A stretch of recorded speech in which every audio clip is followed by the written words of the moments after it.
Wait, 3 minutes, mata-mati 4 minutes. Hagan, no? Deh, okay, bye. Stop lah para agenda. Hello, logoफोर. नैबे समाव आङो उदालगुरि जिल्लानि सिङाव थानाय टटलापारा होननाय मोनसे गामियाव दंफैयो आरो बे गामियावहाय 12थि बड'लेण्ड इन्डिजिनियास गेम्स फेस्टिवल सोलिगासिनो दङ। दिनै नैथि सानाव आगान होबाय। स' दिनै मा गेम्स होदों आं बेखौ नोंथांमोननो नैबे समाव आङो दिन्थिलांनो नाजागोन। स' आसा खालामो नोंथांमोना आंनि बे भिडिअखौ जागायनायनिफ्राय जोबजासे नायलांबाय थायो। बेनि थाखाय आं नोंथांमोनखौ नैबे समाव खावलायनाय जाबाय। स' फैदो बिदिबा जों जागायलांदिनि। नायलांबाय था नोंथांमोना नैबे समाव बाथा गेम्सआ सोलिगासिनो दङ। आङो देखायलांगोन नोंथांमोननो माबायदि गेलेयो बाथा गेमखौ। नै सोलिगासिनो दङ बाथा गेमआ।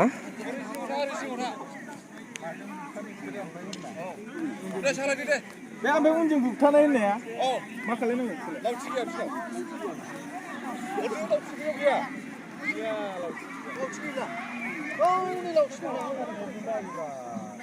मोनसे मोनथावनाय जागायबाय इन्डिजिनियास गेम बाथा खेलाया देरगासिनो दं। खावलायनाय थाबाय।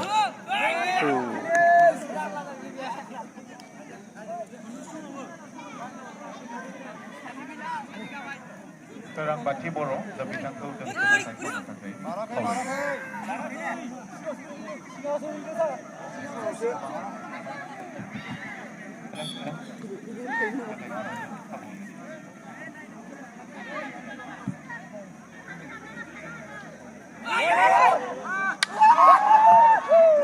Narzary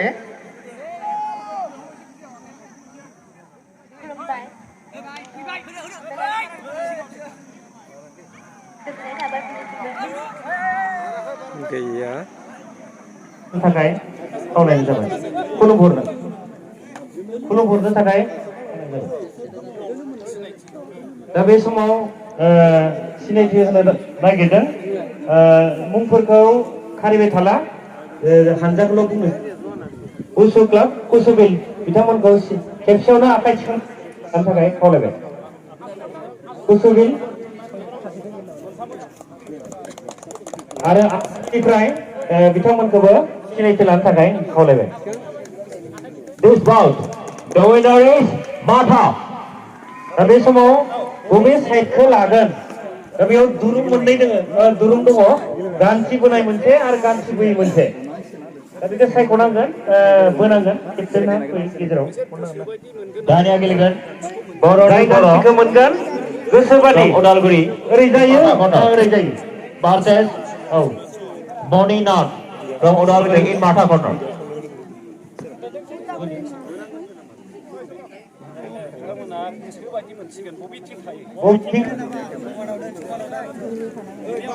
After this bout, sub-junior girls, 12 to 16 years, 48 to 51, weight category.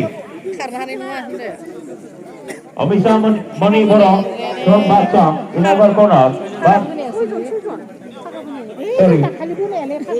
Hema Narzari from Udalguri versus Jamuna Basumsari from Udalguri in Matha corner.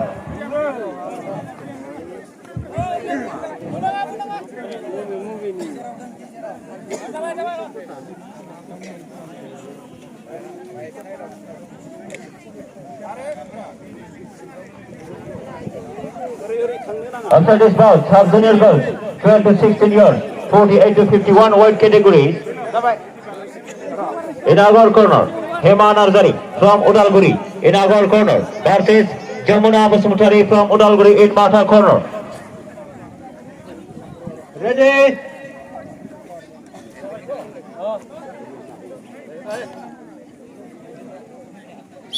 Shoot it!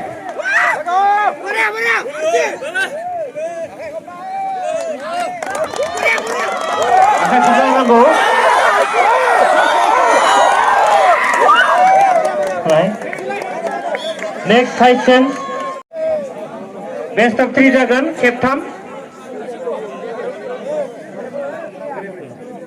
खेबनै देरहाबा बेनो विनार जागोन आरो।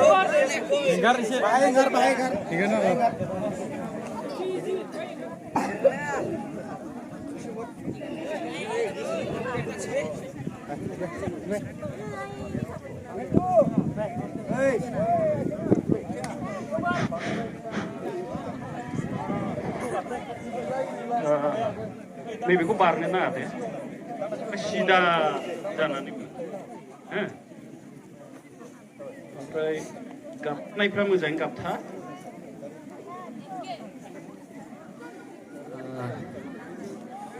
रेफ्रिमेन्टआ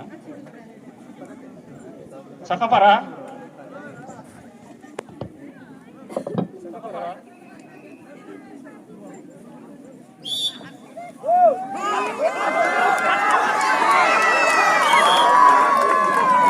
सारलाय नोङो बाहाय अजनानो सुनाय जायाखै ओरैनो डेमल'सो अजन गोबाव होनो हागौमोन आरो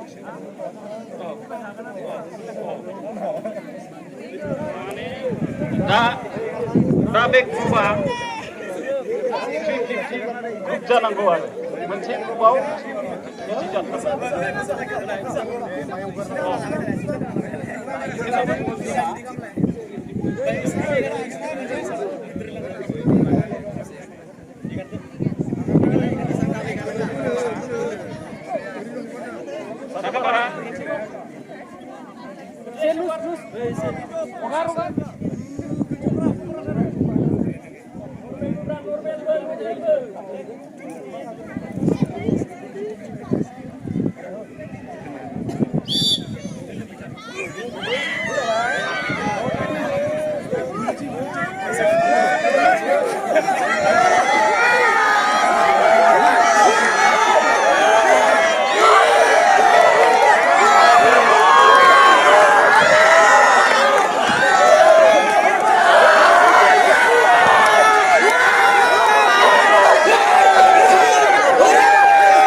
'थ जादों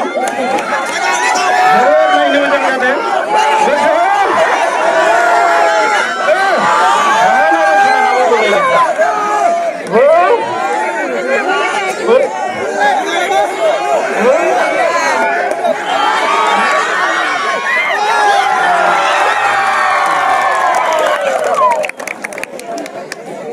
जाबाय ना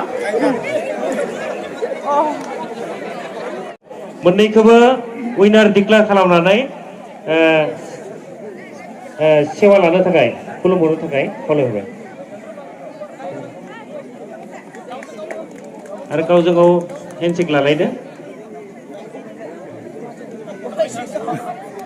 थेंक इउ कातिना दंफां बुखुनाय बेनि उनाव दङ देंखोस्रि नार्जारि बाक्सा इनागर कर्नार भार्सेस अनसुलि बसुमतारि उदालगुरि एडमाटा कर्नार बेनि उनाव दङ रुपाली बर' साइ इनागर कर्नार भार्सेस बिनिता बसुमतारि चिरां एडमाटा कर्नार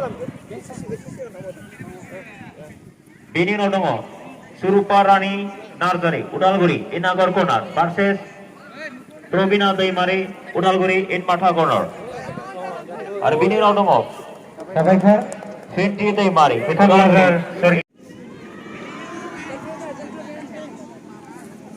बेलेन्स नै जारौआ दाउबो आथिं थाबायनो नागिरदों नायलांबाय था नोंथांमोना आं देखायलां नोंथांमोननो दे जारौ दे अके स्टार्ट औ दे थाबाय दे नै दे गोसोबायदि थाबाय नै थाबायगासिनो दङ जारौआ बेसेबां गोबाव थानो हागोन नोङो हा 5 मिनिट हागोन ना दे दलद थालाय हायोबा वाव नै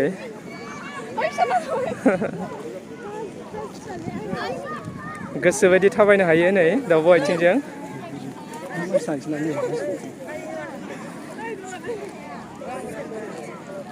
नायबाय था नोंथांमोना नै 1 मिनिट जाबायानो 1 मिनिट जाबाय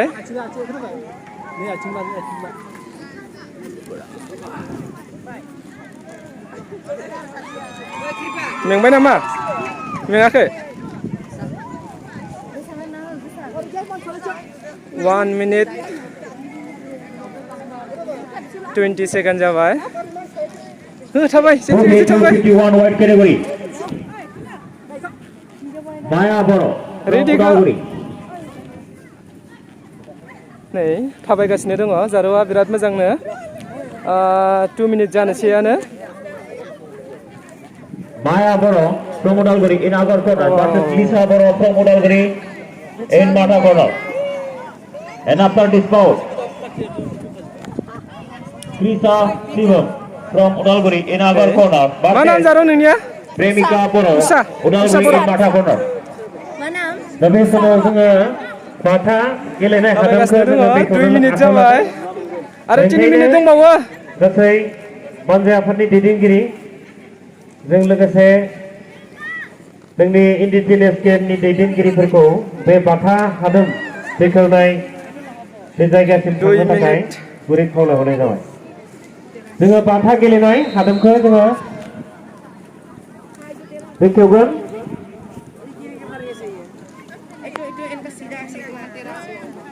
माबे जायगानि उदालगुरि Kotlaparan टटलापारानि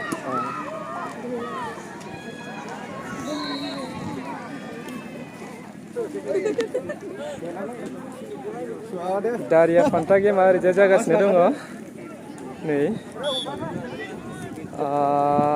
3 minute जाबायानो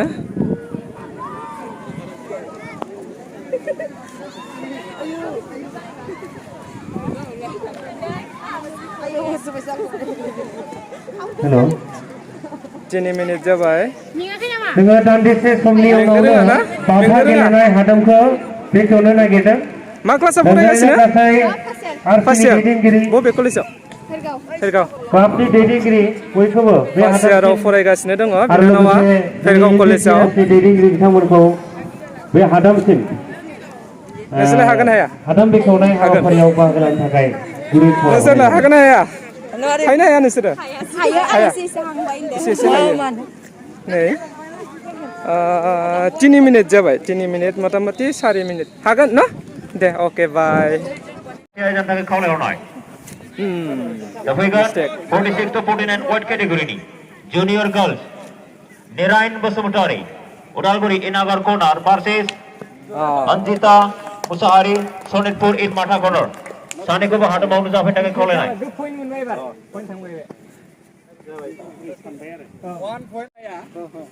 एरहरनाया जुदि बै हेंथा पार्टिया जुदि बुथा हरनानै नैबे कर्टआव हाबो बाहाय बिराद बुरजा पइन्ट दं बिराद हेभि पइन्ट बै 300 इलेक्ट्रन दङ 300 सिम दङ ओमफ्राय खुस्रा खिन्थु बेलुआ नङा होमबा सार बेलुआथ' नैबे राजागरनिफ्राय खुस्रागरनिया बांसिन बेलुआ बांसिन दा बुहरनायखौ सार बुहरनायखौ बेखौ खुस्रागर होनो ओमफ्राय राजागर मोनसे दङ राजागरा ओरैबायदि दा सारा एरहरनायखौ जुदि बै बुथा ग्रुपआ जुदि बुनानै गोजौजों गोजौ बै सिंखौ बारहोहरबाय बे राजागर एकबारैनो 20 मोनखागोन आरो 20 मोनखाबाय आरो जुदि बुहरनानै नैबेनिफ्राय ओरै दुद्रुनानै सिना बारलांबाय बेयो रानिगर बे ओरैसो सार ओरैसो पइन्ट बेयो राजा रानि ना जेनेबा सिनखौ आरो सिनखौ बुंबाय आङो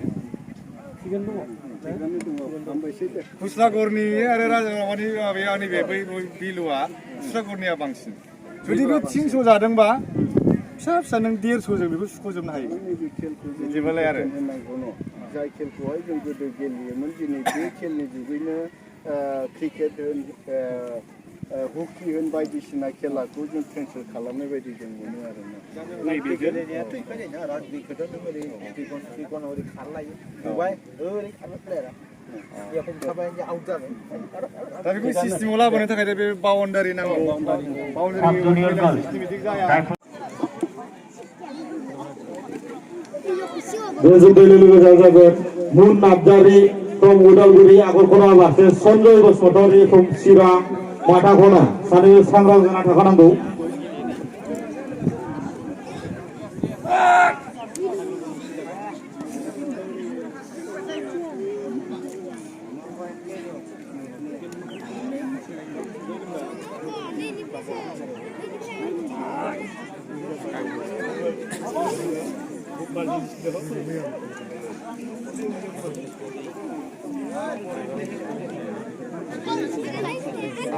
Srilanki versus Top TV.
नैबे समाव इन्डिजिनियास गेम दारिया फान्था गेमा सोलिगासिनो दङ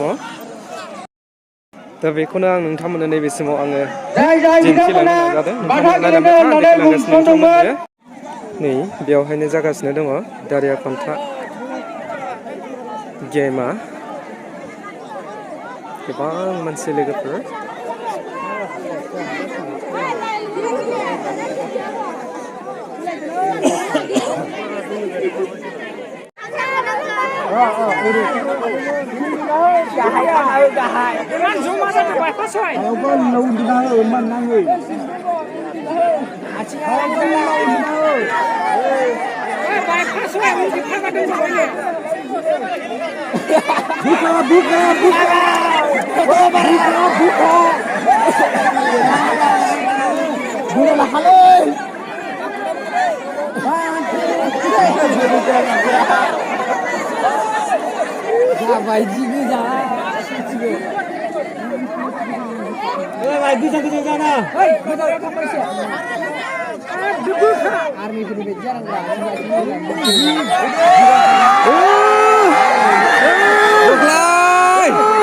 सिमा बारबाय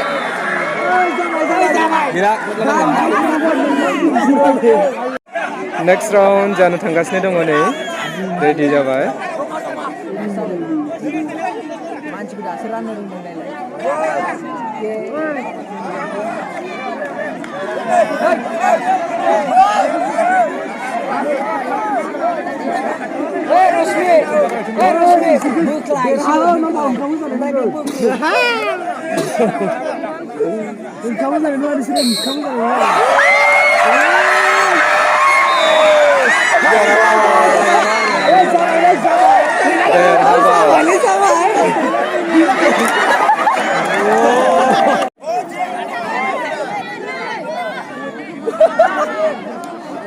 हाखायालै बिसोरो बोख्लायना हो सिगांनिया बोख्लायना हो